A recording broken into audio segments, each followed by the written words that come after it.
When we do physical training, we need to focus on nutrition, and we have macronutrients that help us lead a healthy life.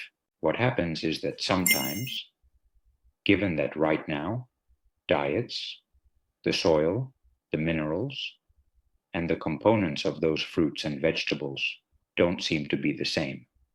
And the environmental conditions for humans don't seem to be the same either. Unhealthy habits, like we saw at the beginning with lack of physical exercise and a sedentary lifestyle, also lead to other unhealthy habits. A diet that is very industrial, very processed, with an excess of certain things like salt and fat. Well, sometimes it also happens with our athletes that even though there's more demand, because there's more nutritional and trace element demand, when you exercise than when you don't. They sometimes don't take that into account. So I'm going to stick to what the experts call endurance sports. Long distance runners are those who exercise for more than 45 minutes to 1 hour. So for long distance runners, basically, as I said, this happens after 45 minutes to 1 hour. They really love carbohydrates. The long distance runner is in love with carbohydrates. They are really their main source of energy, and they know that this is where they get the foundation for their athletic performance. Up to 65 to 70% of their diet, depending on the time of the season, is made up of carbohydrates. And here I've put a graph showing how those carbohydrates should be, because when I was running in the 80s, we had glucose sticks, those orange sticks that were very well known back then.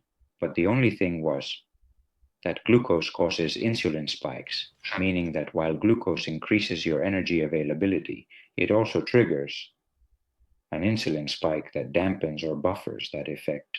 This says, well, limited glucose availability in the blood because blood sugar is rising too much and insulin kicks in. How do we avoid this? So we've been avoiding that by introducing other types of sugars into the market, not just dextrins, but also dextrose, maltodextrins, and well, isomaltoses, specifically isomaltulose. Maltulose is glucose plus fructose, and this one, look, in minutes. If we go with dextrose and maltodextrins, we can maintain a good level, this area, a good level of glucose availability in our muscles for about 1 hour. From there, going beyond 90 minutes or an hour and a half, isomaltulose takes the lead. That's why in long competitions, carbohydrates are taken as supplements in the form of isotonic drinks, energy bars, or better yet, gels, which are the quickest to digest. From there, after approximately 90 minutes or an hour and a half in total, isomaltulose takes the lead. That's why in long competitions, carbohydrates are taken as supplements such as dextrose, maltodextrins, and maltulose. The brain needs glucose, so the long-distance runner must stay sharp for the last kilometers or moments of the race. Basically, what we have are ways to solve the problem of keeping the main fuel, which is glucose, available for a long time. Also remember an important detail. The brain needs glucose, so the long-distance runner has to stay sharp for the last kilometers or moments of the race. Then there's a certain mental fog when you hit that wall, when you need that glycogen in your muscles that hasn't been available. And there are ways to delay its depletion. And here it is, what we talked about regarding the new forms of carbohydrates like isomaltulose. So this is definitely important to keep an eye on. It has changed a lot. Fortunately, we can do some very pretty interesting glycemic control during those 2, 3, and even 4 hours, because of course people who are competing need to start taking isotonic drinks and gels from around the 25-kilometer mark every 5 kilometers to maintain those glucose levels, such as what happened in the 70s in the world of athletics was quite interesting, because especially the Nordic countries, particularly the Finns, did what they could back then, since they didn't have access to the advanced carbohydrates we have today, but they made do with simpler carbohydrates. Before a long competition, they would modify their diet in the days leading up to it, doing what they call a carbohydrate load, taking in carbs like crazy. At the 1972 Olympics in Munich and the 1976 Olympics in Montreal, Lasse and other Finnish runners had a lot of success. That's why this diet, which is also called a dissociated diet, is known as the Finnish diet. And I bring this up because it's still being done. I mean, as of today, 2021, it's one of the most common practices for tackling a marathon, whether from a professional perspective or from the perspective of the everyday runner. They call it the wall in running or bonking in cycling, and it's mainly due to a lack of carbohydrates or poor management of them among runners. This carbohydrate loading helps to avoid that, although there are many people who can't tolerate it. This, like everything, has to be trained. It has to be seen and it has to be practiced. But notice how it is during the competition week. Let's assume they're competing on Sunday. On Monday, Tuesday, and Wednesday, they mainly take in proteins and fats. There are practically no carbohydrates in the diet. On Thursday, Friday, and Saturday, they mainly take in carbohydrates, and that's when they do the carbohydrate loading. Then during the competition, they take water, electrolytes, and the gels we mentioned with carbohydrates, like maltodextrins, which have a high glycemic index, or as we said, isomaltulose, which has a glycemic index of 32, a bit lower than that. You need to know how to combine these. And also, for example, starting from the 30-kilometer mark, they include caffeine as an energizer and a good fat manager.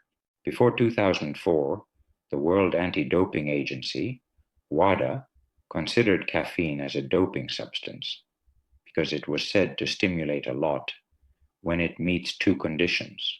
One, that it's harmful to human health. Two, it would give an advantage for the other competitors, meaning a benefit that can't be allowed against the other competitors. And the truth is that caffeine was a case similar to testosterone. Quite interesting because it wasn't just the presence of that substance, but rather the quantity. It was about how much you had. It was striking that to reach those caffeine levels that WADA considered positive, you would have to drink between 20 and 22 cups of coffee, an absolute madness that no one was going to do. They solved it with caffeine pills, which indeed reached levels that were considered doping, like some cases that occurred back then. But starting from 2004-2005, it is considered a valid substance. These substances create euphoria, but they also manage fat metabolism extraordinarily well. So that's when they do that beta oxidation and turn it into energy, when we get extra energy from fats, especially in the last kilometers, in the final part of the race.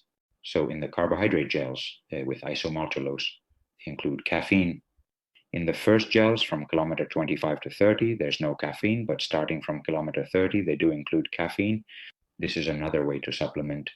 And I say it doesn't have to be just for the professional who dedicates themselves to this, but in general for the everyday runner. We're talking about the marathon in this case. So carbohydrates are the main source for the first 2 hours of exercise. After this time, the athlete tells you they have a rancid taste. The rancid taste in the mouth of the marathon runner is already telling us that we're entering fat metabolism. From an energy standpoint, it's worse. It's not premium fuel, but we have to make the most of it. We need to get through those last kilometers. We have to extract energy from there. Look, muscle glycogen, the duration of glucose uptake. Even extra glucose we take, that duration decreases, just like glycogen, like the accumulated glucose, spitausendyne. But notice here in that exhaustion how the uptake, free fatty acids, is increasing. So this can definitely be an interesting source. Professional runners extend the availability of carbohydrates for as long as possible to delay tapping into fat reserves, to the point that in their training, they usually don't hit the wall, meaning they don't experience that crash normally. And it's because they distribute this preventive approach very well by first taking these carbohydrates of different types, even the caffeine that activates certain fats. Remember that L-carnitine is a membrane transporter that goes to the mitochondrial matrix, and there it acts on long-chain fatty acids, generating the step prior to their beta oxidation, producing energy. So they also usually take L-carnitine beforehand, not during competition, but as a prior intake. So of course, L-carnitine improves athletic performance and endurance. So they also, especially the professionals, usually take it to reduce or delay that fatigue, even to avoid hitting the wall. Fats should be consumed as polyunsaturated, and there's no need to be afraid of them. The brain needs glucose, but the nervous system is also made up of fat. Let's not forget about myelin, sphingomyelin, and in general myelin, which covers the nerves. Myelin is the outer covering of the nerves, and it helps transmit nerve impulses faster. Fundamental, this nerve impulse towards the muscle's motor plate. So it's essential. And it's also essential for forming hormones, some of which facilitate physical activity. Therefore, the intake of omega-3 is almost always present in the athlete's extra food. For long runs, when preparing for these endurance events, if you have to do, for example, every 10 Sundays beforehand, 10 weeks before, the day you use on Sunday, because that's usually when people have the most time available, and those Sundays they do long runs. They can run up to 30 kilometers to prepare for a 42-kilometer race. Experts say that should be up to 70% of the length of the race time. For example, if you're going to do a half marathon, which is about 21 kilometers, the long run would be 14 to 15 kilometers. And for a marathon, which is 42, 7 times 2 is 14, 7 times 4 is 28, and 1 more is 29, or 428 and 129. So 29 with 4 kilometers, meaning 30 kilometers, is what you do on those Sundays leading up to the race. So for long events. Yes, omega-3 is used, meaning it's usually taken before the race, especially in the days leading up to it, and not necessarily following a dissociated diet. The dissociated diet is mainly for the week leading up to the competition, but not during the training cycle weeks. And then the other macro element, before moving on to explain the micros in supplementation, is protein. Well, protein is an element.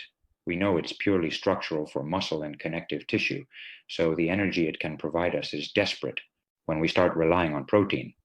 In the end, during these long endurance tests, it's because we've depleted our carbohydrates and fat. And well, if we start pulling from protein, there's little energy and a lot of structural damage we're going to cause. In endurance sports, the protein reserve is tapped when there's nothing left to draw from. It's a desperate measure that really causes rhabdomyolysis, leading to the breakdown of muscle fibers. Italian sports medicine scholars from CONI, the Italian National Olympic Committee, at one point called it autocannibalism. Autocannibalism. They hide in autocannibalism, meaning I'm eating my own fibers. I'm a cannibal. I'm eating myself. Autocannibalism, because I'm destroying myself. I'm trying to find energy where I can't scrape anymore. I'm struggling, but I have to finish. I have to complete that race. And rhabdomyolysis presents itself clinically in 2 ways. 1, when you've destroyed muscle fibers. For example, running is an activity that has impact, and the impact is sometimes on asphalt, like in a marathon, where the impact is increased on asphalt.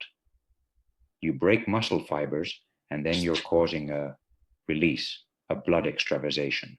There's hematuria, the filtration of blood by the kidney, which means the urine will carry hematologic elements. That is, it will have blood elements. And the less clear the urine is, the darker it will be, like Coca-Cola, for a week or 2 after running a marathon. This can be scary at first, and sometimes it falls within the expected range if there's been a lot of protein destruction. There's also a data point in the blood tests. The creatine phosphokinase, or CPK, levels can go from 150, 200, and then suddenly spike to 900. Your primary care doctor sees that and gets a huge scare. It even asks for the 5,000th fraction, which is a fraction that refers to the muscle, in this case, the heart, in case you're having a heart attack. I'll send you for an electrocardiogram. It freaks them out. Well, it's quite natural, it's recoverable, and it's physiological in long-distance runners. Now, obviously that doesn't mean we shouldn't supplement. It's key to think about protein supplements so that this doesn't happen. The more we prepare for this, the less likely we are to experience rhabdomyolysis, that desperate measure of relying on proteins when we should be primarily using carbohydrates with just a little bit of fat. So protein is used as a structural reinforcement, but especially with amino acids, with the 8 essential amino acids. Of course, within all of this, to avoid rhabdomyolysis, we should rely on those branched-chain amino acids, isoleucine and valine, which decrease muscle breakdown, So then in the test, we won't rely on or provoke that rhabdomyolysis. They also stimulate muscle synthesis when taken regularly and inhibit the breakdown of muscle glycogen during exercise. So branched chain amino acids are really interesting, especially in endurance sports, when in the past they were only reserved for the gym to build muscle, to show off your muscles. In endurance sports, strength training is essential, and taking branched chain amino acids is also crucial. They're the most typical supplements out there. The thing is, you really need to understand protein well. And I remember Mauricio Luca Moretti, a protein researcher from the late 80s and late 90s of Italian origin, based in Florida, who coined the concept of net nitrogen utilization. In other words, if I take a protein, please let it be 99% usable, and I send 1% of nitrogen waste to the kidney, like urea, ammonia, or what's called Boone bun, which can be determined in blood tests. If I make the kidney work hard by giving it a waste of 25%, 30%, even if that protein is said to be very good, the net nitrogen utilization, which is the characteristic element of protein that carbohydrates or fats don't have, is really not being met. The net nitrogen utilization has to be close to 100 to generate the least nitrogen waste to the kidney, and that's an objective measure of the quality of the protein. It doesn't have to do with the size of the drum of protein powder they sell, or whether it comes in capsules or if it's liquid. No, it has more to do with the extra work it puts on the kidney. 1,000. Then within protein, I would highlight glutamine. Glutamine is a non-essential amino acid, but we could call it semi-essential in sports. Since it's the amino acid that we find the most in muscle, and obviously we're working on muscles, it shouldn't be missing from an athlete's supplementation. You don't have to encourage them because athletes love it. You don't have to encourage athletes who are using glutamine too much. It also has an intestinal function, it also improves immune function, and it helps with the amino acid balance of the rest. In other words, it has characteristics that allow us to call it a semi-essential amino acid from the perspective of muscle glycogen. It increases the storage of muscle glycogen, helps the absorption of other amino acids such as acetylcholine, and, well, it is essential in the synthesis of two-chain protein. And the other protein that is also very fashionable and that my athletes love is collagen. I don't have to encourage them to use this protein either. This is a structural protein, the most abundantly distributed, not just in skeletal muscle like glutamine, but throughout the entire body. Collagen is our own structure itself. What happens is that, of course, in medicine, there's not much evidence that taking it orally significantly improves joints, muscles, or ligaments. But there is scientific evidence that when injected locally, it repairs tissues, like in a sprain, the ligaments of a knee or an ankle. And when we inject it around the joint, there is quite a bit of evidence that when we inject it into the painful area where the damage is, the body starts to produce more collagen. It's clear that it repairs better and the injury takes less time to heal. Collagen's medical utility is clear. I keep oral collagen for athletes as it might aid cartilage. Oral collagen evidence is unconfirmed. Now, I would not be the one to dare to take away oral collagen from my athletes because, among other things, possibly taking cartilage components, isolated cartilage components, will cause me to produce more of those components, or the components within me will also act in favor of the cartilage. There's a lot to investigate, and we still can't talk about evidence with oral collagen. I was lucky enough to study in Baden-Baden with Professor Heine, who is a great scholar of proteins, specifically collagen, and he said this, which I'm sharing with you in this graph for you to see. He said that proteoglycans like hyaluronic acid are present very early on in the womb when you're developing, and then they decline. These are the sugars we need, especially so that the joints rub against each other as little as possible and stay lubricated. And then there's elastin, which is what we have in our skin. Just look at how great our skin is until we're 30. It's wonderful. But what a shame, after 30, we start losing it. And this is really hard to recover. And collagen, just look at collagen, what happens with collagen? We are actually producing it. Humans continuously produce collagen, at least in strong amounts, until around 45 to 50 years old. But after that peak of collagen biosynthesis that GN describes, there's a rapid decline. So here, I think supplementation would be justified, especially from those ages on. Supplementation with oral collagen is justified, and we'll be seeing scientific evidence in the coming years